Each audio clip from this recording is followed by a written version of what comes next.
Young and the Restless spoilers, please like, share, and subscribe to my channel. The moment Diane burst through the door intending to save Jack and embrace him, they didn't do that. Instead, they found Jack sleeping with a strange woman. Upon seeing Diane, Jack asked why she was there. Get out of here quickly. That was the moment Diane's fear transformed into something colder. A completely different Jack, unlike anything she'd ever seen before, and she had no time to think. She burst into tears and unleashed a barrage of questions.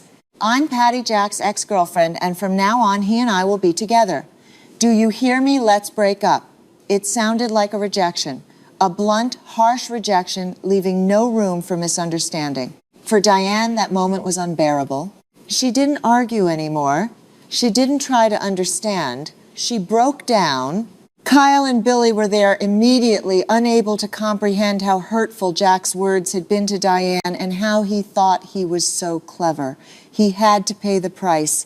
Kyle wanted to punch Jack, but was restrained. Her pain was intense, overwhelming, uncontrollable. It wasn't just the pain of betrayal. It was the shock of losing someone she loved emotionally before losing them physically. And in that moment, the future became cruelly clear to her. This wouldn't be resolved with a conversation. This wouldn't be erased with apologies. Jack said Diane should sign the divorce papers and leave Jabot. He would take back all control, including Billy and Kyle, and if they supported Diane, they would be fired. Jack Abbott wasn't one to easily ruin his own life.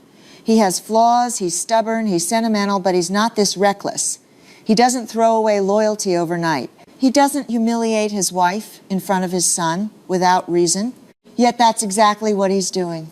The decision not only to reject Diane, but to elevate Patty, to place her at the center of his world, even to the point of appointing her CEO of Jabot, crossed the line and became utterly unnatural. It wasn't just shocking. It was fundamentally wrong. This leads to a question no one can ignore. Why is Jack behaving this way? There are only a few explanations, and none of them are simple. Billy was the most level-headed. He knew Jack had been psychologically manipulated, and it wouldn't be easy to awaken him. Without their combined efforts, Jack would forever be manipulated by Patty. If Jack had been drugged, isolated, emotionally pressured, and psychologically worn down over time, his judgment would likely have deteriorated. What Diane was seeing might not be the real Jack, but a version of him shaped by confusion, exhaustion, and manipulation. The second possibility was even darker strategic intervention. If Victor Newman was involved, it might not be Patty acting alone. Victor didn't need to directly control someone to destroy them. He just needed to place the right pieces in the right positions. Patty's obsession, Jack's vulnerability, Diane's fear, these were elements Victor could easily exploit. If he had encouraged Patty, protected her, or even subtly steered the situation, Jack's breakdown might not have been accidental. It could have been orchestrated. And then there's the third possibility, the most tragic one. That deep down, Jack was simply broken. Years of conflict, emotional exhaustion, betrayal, and pressure can change a person. They can create a moment where logic crumbles and the wrong choice seems the only option. Patty represents the chaos, but she also represents something familiar, something unresolved from Jack's past. If he had reached a point where he no longer trusted stability, where he no longer believed in the version of himself he had tried to rebuild, then choosing Patty could have been a form of surrender. Not love, not even desire, but surrender. Whatever the truth, Diane knew one thing for sure. The man standing before her wasn't the man she thought she knew. And as she held Kyle weeping, not just for her marriage, but for the loss of something she couldn't even fully name, a deeper fear began to form. Because if Victor and Patty had truly succeeded in turning Jack against her, whether through manipulation strategy or emotional breakdown, this was no longer just a personal tragedy. The rhythmic, nauseating sway of the yacht had faded, replaced by the suffocating stillness of the Abbott mansion master bedroom. Jack Abbott jolted upright, his chest heaving as he gasped for air. Cold sweat clung to his forehead, matting his silver hair against his skin. He squeezed his eyes shut, but the darkness offered no sanctuary. Instead, it projected a fragmented, kaleidoscopic nightmare. He remembered the clinking of ice in a crystal glass, the sudden overwhelming heat blooming in his veins, and then the scent, sickly sweet gardenias and desperation. Patty Williams. A groan tore from Jack's throat as he buried his face in his trembling hands. The memories were jagged, broken shards of glass slicing into his consciousness. He recalled the sensation of her hands on his skin, the hypnotic, terrifying pull of her voice whispering promises he couldn't decipher, and the horrifying realization that he had surrendered to it. But why, how the kidnapping was a blur of shadows and forced isolation, but the aftermath was a vivid stain on his soul. Deep, agonizing guilt twisted his stomach into violent knots. Diane.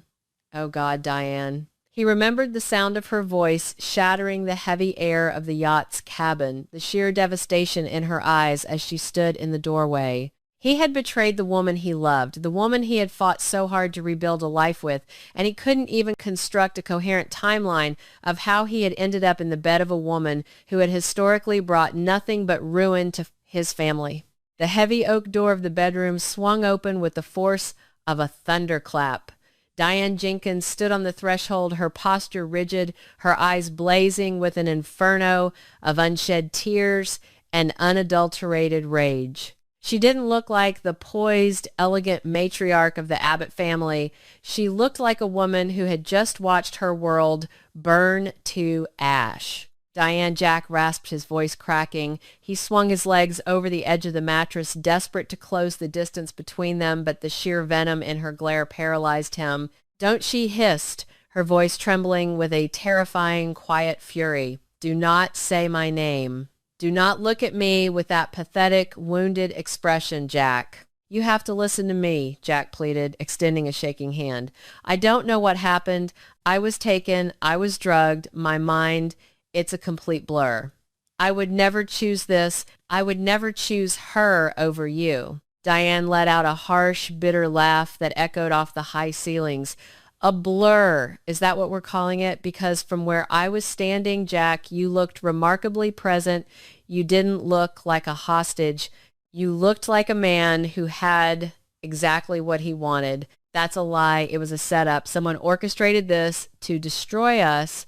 And you played your part perfectly, didn't you?" Diane fired back, stepping into the room, her fists clenched at her sides. "You expect me to believe you were just a helpless victim. I saw the way you looked at her. I heard the silence in that room before I walked in. You betrayed me, Jack. You shattered everything we rebuilt, and you don't even have the decency to own it. Your weak excuses mean nothing to me." She spun on her heel, the door slamming behind her with a finality that made Jack flinch. Across town in a plush, dimly lit suite at the Genoa City Athletic Club, Patty Williams was humming a cheerful off-key melody. She sat at the vanity, meticulously applying a coat of crimson lipstick, admiring the triumphant gleam in her own eyes. The door chimed. When she opened it, Jack stood in the hallway, looking like a hollowed-out shell of the formidable Jabot patriarch. "Jackie," she purred, her lips curving into a predatory smile. She stepped aside, allowing him to stumble into the room. "What did you do to me, Patty?" he demanded, though his voice lacked its usual thunder. "What did you give me?" Patty closed the door and glided toward him, her fingers lightly trailing over the lapel of his tailored jacket. "Oh, Jackie, always looking for a scapegoat," she murmured, her tone dripping with mock sympathy. "I didn't give you anything you didn't already want. There were no drugs, silly. Just you and me, finally stripped of all the lies and the pretense." "No," Jack shook his head, backing away. "No, I love Diane. I would never..." "But you did," Patty interrupted her voice, dropping to a hypnotic, soothing register. "You reached for me. You kissed me first. Don't you remember the way you held me? You told me you couldn't help yourself. You chose me, Jack, voluntarily, freely, because deep down in the darkest, truest part of your soul, you know that Diane is a mistake. I am your destiny." Jack squeezed his eyes shut, trying to block out her words, but they slithered into his mind, wrapping around his fragmented memories. A terrifying seed of doubt took root. Had he initiated it? Had he wanted it? Patty watched the conflict tear across his face, her smile widening into a mask of pure, unadulterated victory. High above the sprawling grounds of the Newman Ranch, Victor Newman stood by the floor-to-ceiling windows of his study, gazing out at the manicured lawns. A crystal tumbler of rare scotch rested loosely in his right hand. The fire crackled in the hearth, casting long dancing shadows across the portrait of his legacy. The heavy mahogany doors opened, and a discreet, sharply dressed operative stepped into the room, waiting in respectful silence. Victor didn't turn around. "Report," he commanded, his baritone voice a low rumbling earthquake. "The Abbott family is in chaos, sir," the operative stated smoothly. "Diane Jenkins has moved into the guest wing. Jack Abbott is exhibiting signs of severe psychological distress. The incident on the yacht achieved maximum collateral damage." A slow, deeply satisfied smile spread across Victor's weathered face. He took a measured sip of his scotch, letting the burn settle in his chest. "Excellent," Victor murmured. "Jack Abbott has always prided himself on his moral superiority. His unshakable devotion to that Jenkins woman was his anchor. Now we have cut the line.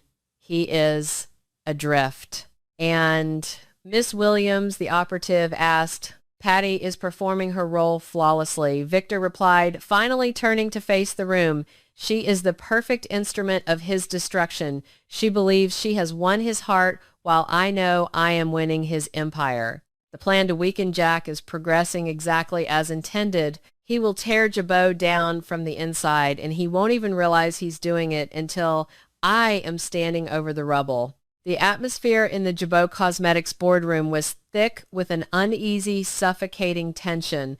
Jack sat at the head of the long glass table, staring blankly at the quarterly projections. His complexion was ashen, his hands resting flat against the glass, fingers twitching rhythmically. Kyle Abbott leaned forward, exchanging a deeply concerned glance with his uncle Billy Abbott. "Dad," Kyle said gently, trying to break through the fog, "if we approve the reallocation of the R&D budget to this new special projects division, we completely defund the new fragrance line, the one Diane spent 6 months developing." Jack blinked heavily as if waking from a trance. "The fragrance line is canceled," he stated flatly. Billy sat up straight, his jaw dropping. "Canceled, Jack. That launch is projected to bring in 30% of our Q3 revenue. You can't just axe it without a board vote. I am the CEO of this company." Billy Jack suddenly roared, slamming his fists onto the table. The violent outburst made both Kyle and Billy jump. Jack's eyes were wild, uncharacteristically cold and vacant. "I make the decisions here. The funds are being diverted immediately. And I don't want to hear another word about Diane's projects. They are irrelevant." Kyle stood up, his voice rising in panic. "Dad, what is going on with you? You're acting erratic. You're throwing away millions of dollars on a shell division with no clear mandate. This makes absolutely no sense."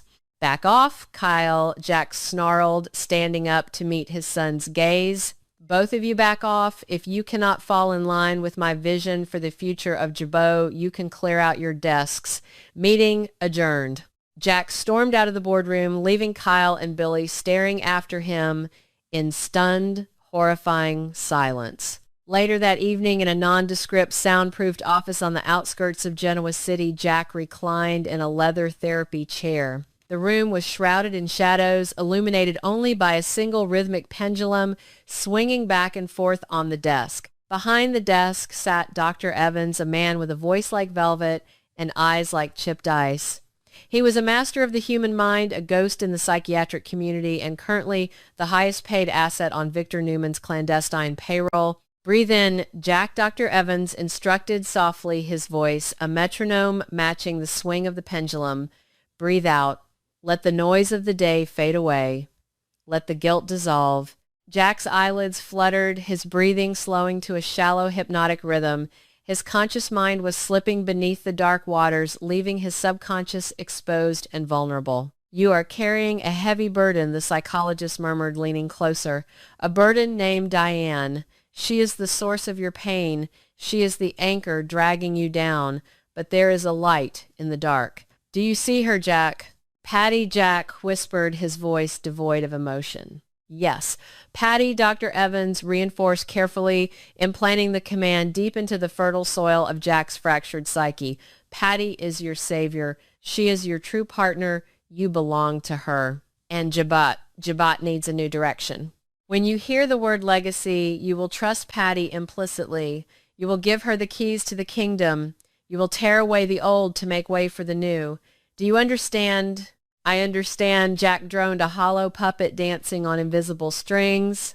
The Genoa City Athletic Club dining room was bustling with the city's elite, the clinking of silverware and murmur of gossip providing a sophisticated soundtrack to the evening. Diane sat at a corner table, nervously shredding a napkin, waiting. When Jack walked through the double doors, the ambient noise seemed to dip. He wasn't alone. Patty Williams was clinging to his arm, wearing a triumphant, sickeningly sweet smile. Diane stood up her chair, scraping loudly against the hardwood floor. The sound drew the attention of nearby tables, including Phyllis Summers and Lauren Fenmore, who immediately paused their conversation to watch the impending train wreck. Diane gasped, her heart plummeting into her stomach. What are you doing? Why is she here? Jack stopped a few feet away from her. His posture was rigid, his eyes completely devoid of the warmth that had defined their love story. I asked Patty to join me, he said, his voice carrying across the silent dining room, because it's time we stop pretending, Diane. Stop pretending, Diane's voice shook. Jack, please, let's go home. You're not well. You need help. I have never been clearer in my entire life, Jack declared loudly, ensuring every patron in the room heard him. He pulled Patty closer, wrapping an arm around her waist. We are done, Diane. The marriage is over. I don't love you. I belong with Patty. A collective gasp rippled through the room. Lauren's hand flew to her mouth.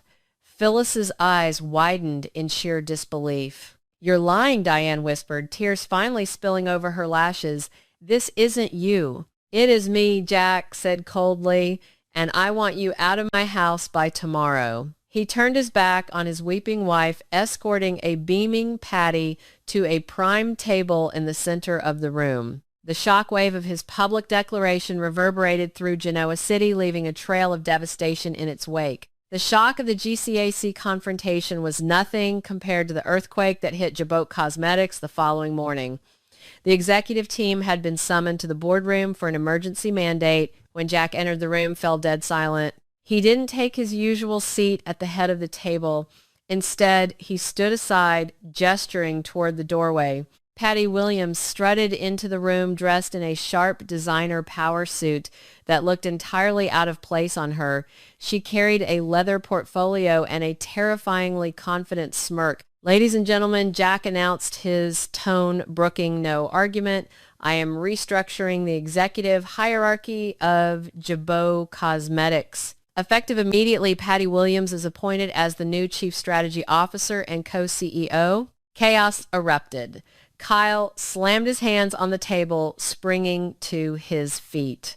Are you out of your mind, Dad? She has zero corporate experience. She's a convicted criminal with a history of severe mental instability. She is a visionary. Jack countered sharply, his eyes flashing with an unnatural intensity, and she understands the legacy of this company better than any of you. Billy stood up, his face flushed with anger. I am calling an emergency board vote. We are invoking the morality clause to have you removed, Jack. I won't let you hand our family's legacy over to this lunatic. Try it, Billy Jack sneered, leaning over the table, his voice dropping to a menacing whisper. I have already restructured the voting shares. Patty and I hold the controlling interest. If you oppose this, I will fire you, strip you of your stock options, and banish you from this building permanently. Patty stays. Her word is my word. Patty took her seat at the head of the table, crossing her legs and smiling sweetly at the horrified Abbott men. I think we're going to do wonderful things together, boys. The crimson walls of crimson lights felt suffocatingly small as Diane, Kyle, and Billy huddled around a corner table in the patio area. The rain lashed against the windows, mirroring the turbulent storm raging within the Abbott family. Diane paced the short length of the patio, her arms wrapped tightly around herself. It's not just an affair, she muttered, her voice frantic. It's not a midlife crisis. You didn't see his eyes at the club, Kyle. They were completely dead. That man is not your father. He's a puppet. I agree, Kyle said, running a stressed hand through his hair. I've been going over the financial transfers he authorized yesterday. They make 0 sense. He's bleeding Jabot's liquid assets dry and funneling them into dummy corporations. If he keeps this up, the company will be bankrupt in 2 months. Billy leaned forward, his elbows resting on the table, his expression grim. Think about the timeline. He gets kidnapped by Victor. He goes missing for days. He turns up on a yacht with Patty Williams, completely disoriented, and suddenly he's systematically destroying his marriage and his company. Patty isn't a mastermind. She doesn't know how to restructure corporate voting shares or set up shell companies. Diane stopped pacing and looked at Billy, a chilling realization dawning on her face. You think someone is controlling him. Someone implanted this behavior. I think Jack is under the influence of something far stronger than emotion or even drugs, Billy said darkly. Psychological conditioning, hypnosis, brainwashing. I don't know the exact method, but I know the architect. Victor Newman has his fingerprints all over this. Then we need proof, Kyle said fiercely, before my dad loses everything he's ever built. Late that night, long after the Jabot offices had emptied, Billy sat in the glow of his computer monitor, his fingers flying across the keyboard. He had bypassed the firewalls Jack had hastily erected around the new Special Projects Division. The code was complex, designed to obscure the final destination of the massive capital hemorrhaging from the company's accounts. Come on, Billy muttered to himself, his eyes burning from exhaustion. He traced the routing numbers through a labyrinth of offshore accounts. Cayman Islands, Switzerland, Luxembourg. Finally, the digital trail hit a solid wall, a holding company registered under the name Apex Vanguard. Billy quickly ran a cross-reference search on the board of directors for Apex Vanguard, the screen populated with a list of names, all generic, unidentifiable proxies. But one name, the registered financial guarantor, caught his eye, a subsidiary firm named Times Newman Vanguard *. Billy's blood ran cold. He slumped back in his chair, the horrifying reality of the situation washing over him. This wasn't just about Victor getting revenge on Jack by ruining his personal life. This wasn't just about Patty Williams getting her sick, twisted happily ever after. It was a corporate takeover executed with surgical, terrifying precision. Jabot Cosmetics was slowly, methodically falling into the hands of a hidden enemy, and Jack Abbott, the great defender of the Abbott legacy, was merely the Trojan horse wheeling the destruction through the front gates. Victor wasn't just breaking Jack, he was using Jack to steal Jabot from the inside out. Billy grabbed his phone, his hand shaking as he dialed Kyle's number. Kyle, he breathed when his nephew answered. Get Diane. We don't have much time. The call is coming from inside the house.